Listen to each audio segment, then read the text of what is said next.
말도 안 되는 일이 벌어졌습니다. 여기 일본의 집이 무너져 내리는 걸 시작으로 비극이 시작되었다고 하는데요. 한 여자 기자는 여기 사람이 집에 깔려 죽게 생겼다고 소리쳤지만 일본 정부나 병원은 거들떠도 보지 않았다고 합니다. 그러던 중 의문의 한국인들이 나타나 갑자기 그들을 돕기 시작했고 일본 정부도 주지 못한 100억 원 상당의 구호물자를 나누어 주기 시작했다고 합니다. 그 상황을 보게 된 일본인들은 이 충격적인 행동에 화들짝 놀라며 조롱하던 한국에 열광하기 시작하는 놀라운 일이 펼쳐졌다고 합니다. 도대체 한국인들은 일본에서 무슨 짓을 한 걸까요? 바로 사연 들어보겠습니다. 안녕하세요. 저는 사카이 치하루라고 합니다. 도쿄대를 우수한 성적으로 졸업했죠. NHK 사회부 기자로 일한 지 어느덧 5년이 되어가고 있어요. 저는 사실 한국을 정말 싫어했습니다. 대학 시절 한국 유학생이 제게 숨쉬듯 모욕적인 말들을 퍼부었거든요. 일본 사람들은 왜 이렇게 수동적이에요? 의견을 확실하게 말할 줄도 몰라. 한국이 일본보다 IT 기술은 훨씬 앞서 있죠. 일본은 너무 구시대적이에요. 그 유학생은 매번 회의 때마다 일본을 깎아내리는 말을 했어요. 그때부터 저는 한국인들과 깊이 엮이지 않겠다고 다짐했어요. 하지만 갑자기 일본 페어에 온 그 한국인을 만난 뒤로 모든 게 뒤바뀌었습니다. 그날은 2024년 1월 1일, 새해 첫날이었어요. 저는 약혼자인 하야토와 식사를 하며 곧 있을 결혼식 이야기를 하고 있었죠. 그러다 불길한 경고음이 휴대폰에서 울렸습니다. 재난 경고 문자였어요. 노토반도를 강진이 덮쳤다는 문자였습니다. 진도 7.6. 일본 기상청은 쓰나미 경보를 발령했고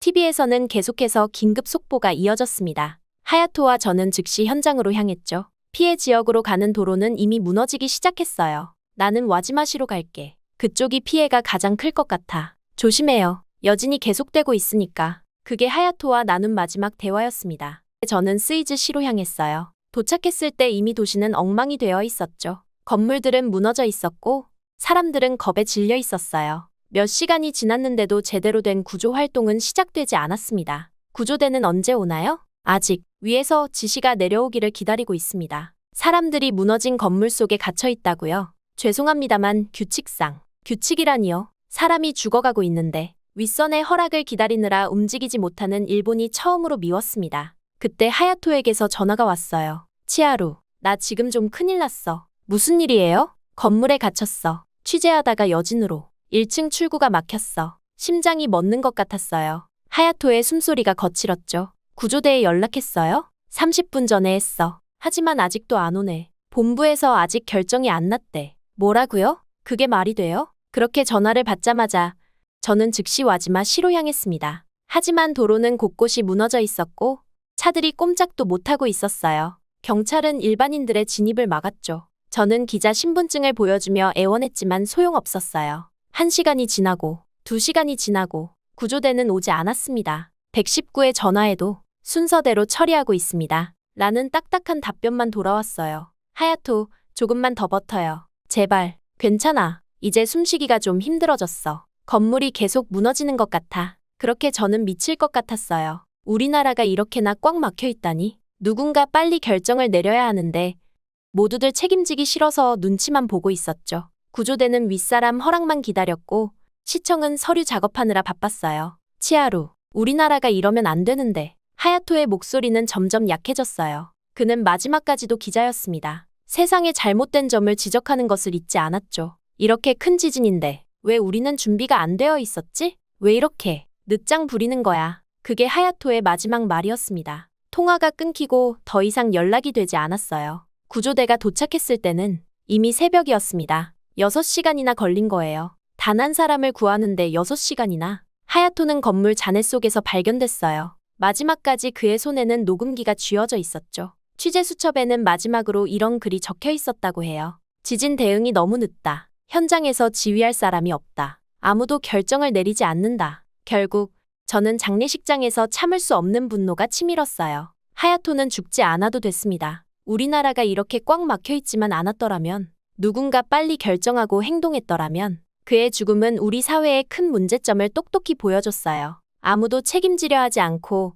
눈앞에서 사람이 죽어가는데도 규칙과 서류를 먼저 챙기는 이런 곳에서 더는 일하고 싶지 않았습니다. 그렇게 하야토의 장례식이 끝나고 이틀 뒤 저는 다시 현장으로 나왔어요. 기자니까 그래야만 했죠. 하야토도 그랬을 테니까요. 하지만 마음 한구석이 무너져 있었어요. 취재를 하면서도 자꾸 그날이 떠올랐습니다. 그런데 그날 제 눈앞에서 놀라운 일이 벌어졌어요. 저기 봐요. 한국 구호단체래요. 벌써 3번째 비행기래. 의료진이랑 장비를 잔뜩 가져왔대요. 그때 사람들 사이에서 웅성거림이 들렸어요. 처음엔 귀를 의심했죠. 한국이라니. 그것도 우리보다 먼저? 하지만 사실이었어요. 파란 조끼를 입은 한국 구조대원들이 체계적으로 움직이고 있었어요. 우리 구조대가 아직도 본부의 지시만 기다리고 있을 때 그들은 이미 현장을 장악하고 있었죠. 여기 중상자가 있습니다. 산소호흡기 준비하세요. CT 검사 필요합니다. 이동식 병원으로. 그 순간 한국말과 일본말이 뒤섞여 들렸어요. 그들은 일본어가 서툴렀지만 움직임은 정확했어요. 누가 시킨 것도 아닌데 서로 알아서 척척 움직였죠. 그때였어요. 한 남자가 제게 다가왔어요. 여기 위험한데 좀 물러나 계시는 게 좋을 것 같아요. 일본어였지만 살짝 어색한 억양이 느껴졌어요. 그는 파란 조끼 위에 통역 완장을 차고 있었죠. 저 기자예요. 취재 중이라. 아, 기자님이세요? 그러면 우리 본부장님을 인터뷰해 보시는 건 어떠세요? 지금 막 도착하셨거든요. 그렇게 저는 강도윤을 처음 만났습니다. 그는 한국 최대 민간구호단체의 현장 본부장이었어요. 놀랍게도 일본에서 3년간 살았다고 하더군요. 왜 이렇게 빨리 오셨나요? 당연히 와야죠. 이웃나라에서 이런 일이 있는데. 하지만 한국과 일본은 저는 순간 말을 끝맺지 못했어요. 솔직히 말하면 한국이 이렇게까지 해줄 거라고는 상상도 못했거든요. 정치는 정치고 사람은 사람이에요. 지금은 사람을 살리는 게 먼저죠. 그의 말투는 단호했어요. 그리고 그의 행동은 말보다 더 강력했죠. 어제부터 930억 원이 모금됐어요. 우리 국민들이 자발적으로 보내준 돈이에요. 네? 이틀 만에요? 네, 더 모일 것 같아요. 사람들이 정말 걱정하고 있거든요. 순간 믿기지 않았어요. 우리나라 뉴스에서는 늘 한국이 반일 감정이 심하다고 했는데 이게 정말 사실일까요? 한국은 재난 대응 시스템이 이렇게 잘 되어 있나요? 시스템이라기보다 그냥 빨리 움직이는 게 몸에 배어서요. 한국은 재난이 나면 모두가 하나가 되거든요. 도윤 씨의 팀은 정말 빨랐어요. 1시간도 안 돼서 이동식 병원을 세웠고 중상자들을 치료하기 시작했죠. 의료진들은 쉬지도 않고 일했어요. 좀 쉬세요. 벌써 12시간째인데 아직 괜찮아요. 더 많은 사람을 살릴 수 있을 것 같아서요. 그들은 제가 아는 한국의 모습과 달랐어요. 시끄럽지도 이기적이지도 않았어요. 오히려 우리보다 더 조용히, 더 효율적으로 움직였죠. 매일 밤 본부에서는 회의가 열렸어요. 다음 날 어디를 지원할지, 무엇이 더 필요한지 모두가 자기 생각을 자유롭게 말했고 결정은 빠르게 이루어졌죠. 도윤 씨, 궁금한 게 있는데요. 네, 말씀하세요. 왜 이렇게까지 해주시는 거예요? 솔직히 우리나라가 한국에 잘해준 것도 아닌데. 도윤 씨는 잠시 생각에 잠기더니 이렇게 말했어요. 치하루 씨, 산에서 조난당한 사람을 만난다면 어떻게 하시겠어요? 그 사람이 어느 나라 사람인지 먼저 물어보시겠어요? 그 말에 아무 대답도 할 수 없었어요. 며칠 동안 저는 그들의 모습을 지켜봤어요. 한국 의료진이 도착하면서 중상자들이 기적처럼 살아났고 매일 10억 원 규모의 구호물자가 쏟아져 들어왔죠. 더 놀라웠던 건 그들이 일본 자원봉사자들과 완벽하게 협력하는 모습이었어요. 언어가 안 통해도 손짓, 몸짓으로 서로를 이해했고 때론 서툰 일본어와 한국어가 뒤섞여 웃음이 나오기도 했죠.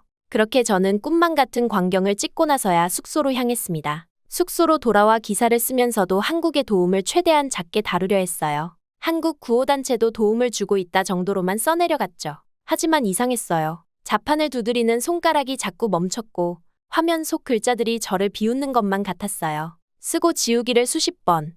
진실을 외면하는 제가 너무나도 초라하게 느껴졌습니다. 그날 밤 하야토가 꿈에 나왔어요. 꿈에서 깨고 나서도 한참을 울었죠. 하야토가 갇혀있을 때 우리나라는 규칙과 절차만 따지고 있었는데 이웃나라는 우리를 위해 이렇게 뛰어다니고 있으니까요. 그렇게 다음날 아침이 되었고 처음으로 솔직한 기사를 썼어요. 한국의 도우미 피해 지역을 어떻게 지탱하고 있는지, 24시간 쉬지 않는 의료진들의 모습, 체계적인 구호 활동과 신속한 의사결정까지 제가 본 모든 것을 있는 그대로 담았습니다. 데스크에서는 기사의 수위를 조절하라는 지적이 들어왔어요. 하지만 더는 물러설 수 없었죠. 하야토의 죽음 앞에서 우리의 잘못된 관행과 태도를 더는 덮어둘 수 없었으니까요. 현장에서는 매일같이 놀라운 광경이 펼쳐졌어요. 한국 의료진들은 밤낮없이 일했고 구호물자는 끊임없이 도착했죠. 그들의 움직임은 마치 잘 정비된 기계처럼 정확했어요. 우리가 결제를 기다리는 동안 그들은 이미 3번의 구조 작전을 끝냈죠.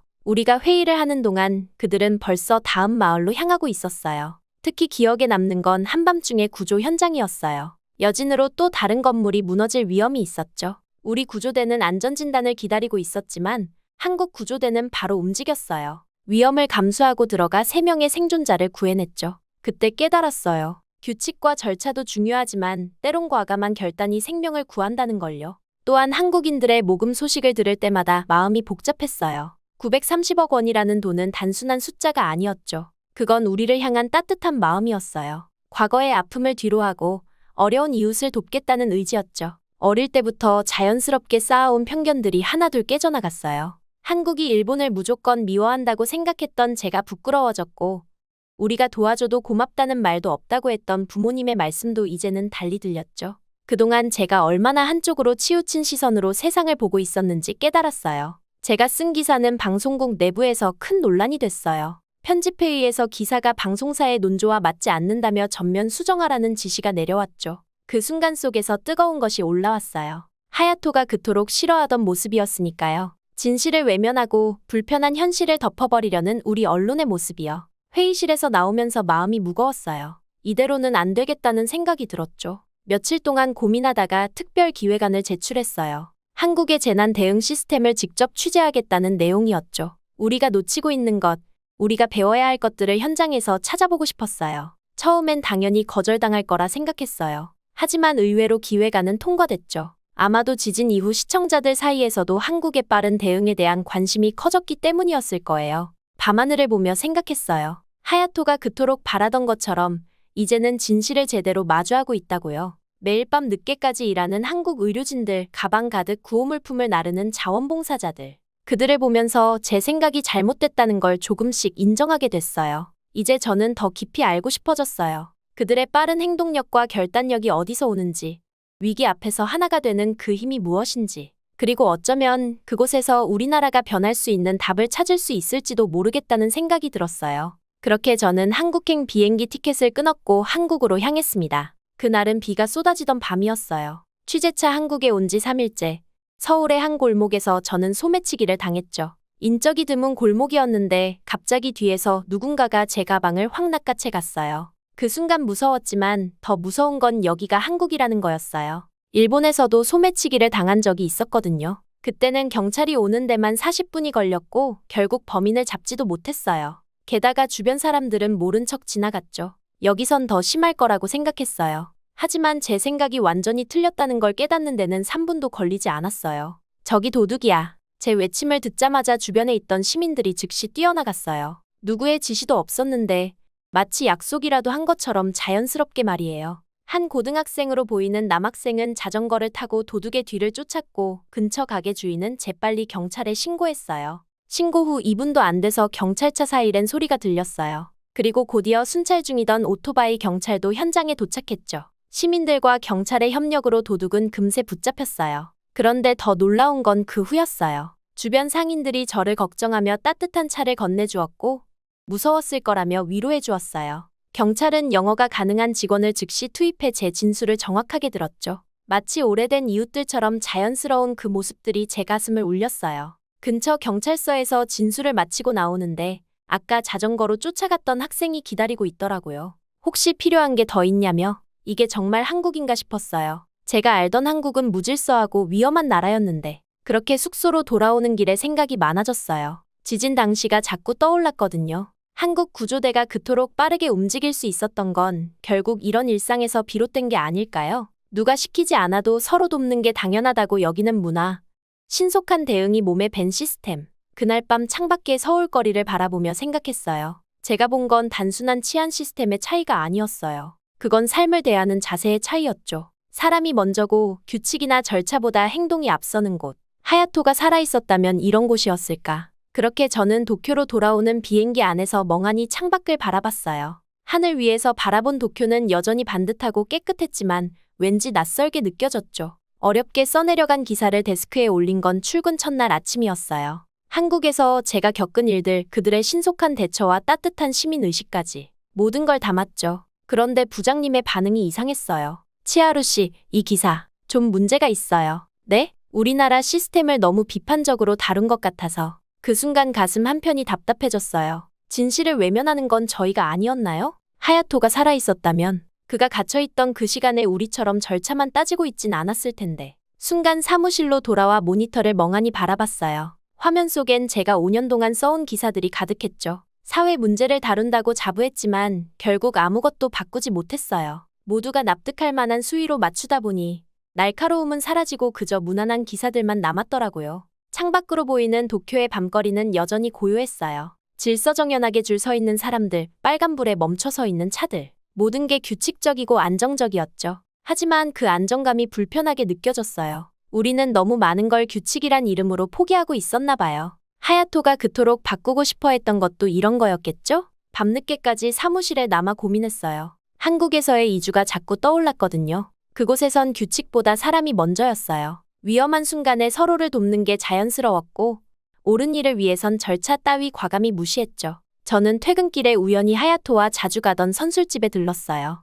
그날따라 유독 그 사람이 그리웠거든요. 하야토, 난 이제 여기서 일하면 안 될 것 같아. 그렇게 저는 술잔을 기울이며 혼잣말처럼 중얼거렸어요. 옆자리에서 누군가 웃고 떠드는 소리가 들렸지만 제 귓가에선 하야토의 마지막 음성이 자꾸만 맴돌았어요. 다음 날 사직서를 썼어요. 손이 떨렸지만 마음은 이상하게 편했죠. 부모님은 분명 반대하실 거예요. NHK 기자라는 안정적인 직장을 포기하는 게 얼마나 큰 모험인지 잘 알아요. 하지만 이대로는 안 될 것 같았어요. 그렇게 부모님 댁을 찾아간 건 휴직계를 낸 다음 날이었어요. 한국으로 간다는 제 이야기에 아버지는 말없이 자리를 피하셨고 어머니는 한참을 우셨죠. 치하루, 내가 미쳤구나. NHK를 그만둔다고? 한국에 간다고. 네, 제가 정말 하고 싶은 일을 찾은 것 같아요. 하고 싶은 일? 여기서도 얼마든지 할 수 있잖아. 식탁 위에는 차가운 녹차만 남아 있었어요. 어머니는 제 손을 꼭 잡으시더니 울먹이며 말씀하셨죠. 내가 그렇게 키운 게 아닌데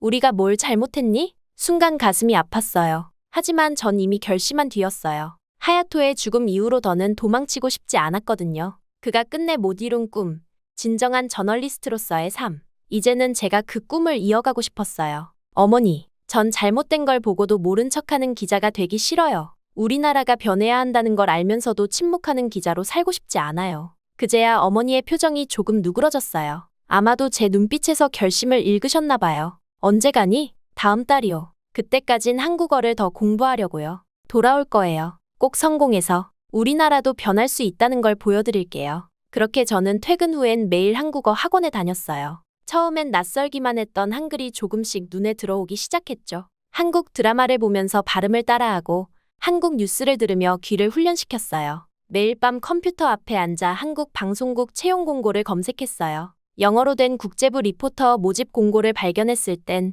심장이 터질 것 같았죠. 밤새워 자기소개서를 쓰고 또 썼어요. 제가 왜 한국에서 일하고 싶은지, 어떤 기자가 되고 싶은지, 저는 그렇게 떨리는 마음으로 지원서를 제출했어요. 면접 제안을 받은 건 일주일 뒤였죠. 저를 부르는 이유가 단순한 호기심은 아닐까 걱정도 됐어요. 일본 NHK 출신 기자의 이직 이런 식의 가십거리로만 볼까봐. 하지만 면접에서 만난 한국 방송국 국제부장님의 첫마디는 달랐어요. 치하루 씨가 쓴 지진 당시 한국 구조대 관련 기사들을 봤습니다. 매우 인상적이었어요. 그 순간 눈시울이 뜨거워졌어요. 제 기사를 읽어주신 분이 있었다니. 게다가 한국에서 저희는 지금 일본과 한국의 가교 역할을 할 수 있는 인재가 필요합니다. 양국의 진짜 모습을 전할 수 있는. 그렇게 성공적으로 면접을 마치고 나오는 길. 하늘이 유난히 높아 보였어요. 이제 시작이겠죠? 어쩌면 실패할지도 모릅니다. 하지만 이번엔 제가 진심으로 원하는 길이라는 생각이 들었죠. 하늘을 보니 문득 지금까지 제게 있었던 일들이 주마등처럼 스쳐 지나갔습니다. 어릴 때부터 한국을 싫어했던 제가 이제는 한국에서 새로운 삶을 시작하려 한다니. 이런 변화가 제게 올 거라고는 꿈에도 생각하지 못했습니다. 하지만 인생이란 게 참 이상해요. 우리가 미워하고 거부하던 것 속에 답이 있을 수도 있다는 걸 이제야 알았어요. 처음 지진이 일어났을 때 저는 일본의 시스템이 얼마나 느리고 무기력한지 뼈저리게 느꼈어요. 규칙과 절차라는 이름으로 우리는 얼마나 많은 것들을 놓쳐왔을까요? 하야토는 그 시스템의 희생양이었어요. 하지만 한국은 달랐어요. 그들은 행동이 먼저였고 사람이 우선이었죠. 소매치기 사건에서 보여준 시민들의 자발적인 협력, 경찰의 신속한 대응. 모든 게 생명을 먼저 생각하는 마음에서 비롯된 거였어요. 우리가 질서라고 믿었던 것은 어쩌면 두려움이었을지도 모르겠어요. 실수할까봐, 책임져야 할까봐, 나서면 안 된다는 이상한 믿음. 그런 것들이 우리를 움직이지 못하게 만들었던 거예요. 이제는 알 것 같아요. 진정한 변화는 규칙을 지키는 것이 아니라 때론 규칙을 깨트리는 용기에서 시작된다는 걸요. 하야토가 그토록 바라던 것도 이런 거였을 거예요. 더 나은 세상을 위해 목소리를 내고 행동으로 옮기는 그런 용기. NHK를 떠나는 건 쉬운 결정이 아니었어요. 하지만 이제는 확신해요. 진실을 전하는 기자가 되려면 때론 안정적인 울타리를 벗어나야 한다는 거요. 변화는 늘 낯설고 두렵지만 그 속에서 우리는 성장하니까요. 한국으로 떠나는 이 선택이 제 인생의 모든 걸 바꿔놓을지도 모르겠어요. 하지만 이제는 두렵지 않아요. 왜냐하면 이게 바로 제가 찾던 답이니까요. 하야토, 이제야 저는 진정한 기자의 길을 걷기 시작한 것 같아요. 제 이야기는 여기까지입니다. 지금까지 들어주신 모든 분들께 감사의 말씀 전하고 싶어요. 행복하세요.